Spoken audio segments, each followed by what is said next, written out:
তাজপুর বিচের সাইডেই এইরকম বেশ কিছু রেস্টুরেন্ট টাইপের আছে, যেখানে বসে বসে সমুদ্রের ঢেউ দেখতে দেখতে আপনি ব্রেকফাস্ট, লাঞ্চ, ডিনার সব এনজয় করতে পারবেন। এটা তাজপুরের বিখ্যাত একটা জায়গা, যেখানে বসে এইরকম সমুদ্রের ঢেউ উপলব্ধি করতে করতে ডিনার, লাঞ্চ সব কিছু করা যেতে পারে। আমি এখানে দাঁড়িয়ে আছি, আমার পায়ের সমুদ্রে ঢেউ এসে ধাক্কা দিচ্ছে। এই দেখুন, ওয়াও,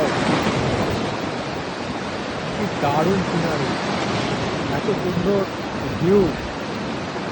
আপনারা এখানে না আসলে দেখতেই পারবেন না, আর এটাকে মিস করবেন।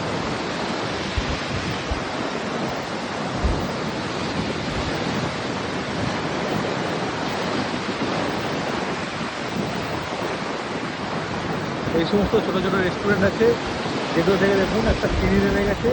আপনি চাইলে এই সিঁড়ি দিয়ে নেমে এখানে টিকিট পেয়ে যাবেন, এখানে গিয়ে হেঁটে হেঁটে টিকিট পেয়ে যাবেন।